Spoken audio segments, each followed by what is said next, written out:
तो दोस्तों part number 2 में यूँ होता है कि दो बच्चे अपने पापा को एक गाड़ी में डॉक्टर के पास घसीट के लेके जा रहे हैं और उनका पापा बहुत ज़्यादा बीमार है और अब दोनों भाई मिलके अपने पापा को बचाने की कोशिश कर रहे हैं।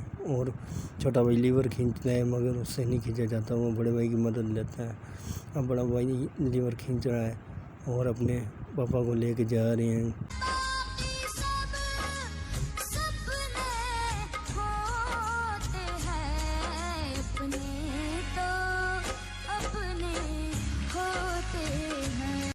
अब बड़ा भाई सीढ़ियों के नीचे बैठ जाता है और छोटा भाई उसके कंधे पे चढ़ के ऊपर सीढ़ियों से ऊपर चढ़ेगा और रस्सी नीचे फेंकेगा।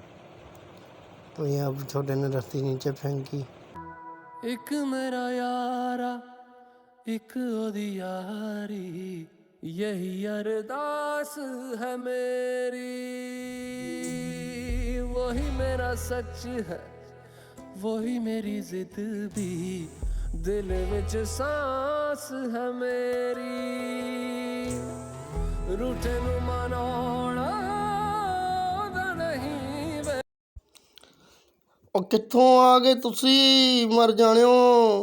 ਉਹ ਕੀ ਹੋ ਗਿਆ ਨੂੰ? ਉਹ ਬੁੱਢੇ ਨੂੰ ਕੀ ਹੋ ਗਿਆ? ਚੱਲ ਪੁੱਤ ਅੰਦਰ ਲੈ ਚੱਲ ਨੂੰ ਤੇ ਆ ਜਾ ਮੇਰੇ ਪਿੱਛੂ।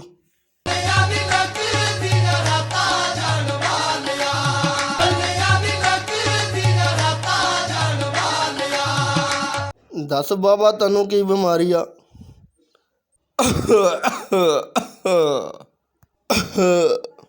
बाबा साढ़े प्यो ਨੂੰ ਸਾਹ नहीं आ रहा, की करेंगे? आपने सबसे पहले घबराना नहीं है।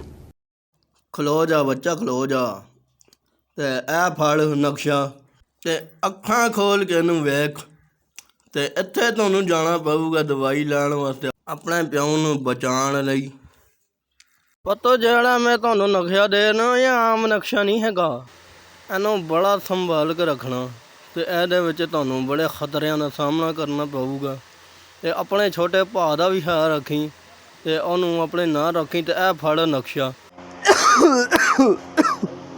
ਉਹ ਬਾਬਾ ਠੰਡ ਰੱਖ, ਮੈਂ ਚੱਲਿਆ ਹੁਣ ਤੁਹਾਡੀ ਦਵਾਈ ਲੈਣ ਨੂੰ। ਚੱਲ ਫਿਰ ਵੀਰੇ ਚੱਲੀਏ। ਉਹ ਠੰਡ ਰੱਖ ਬੁੱਢਾ ਠੰਡ ਰੱਖ।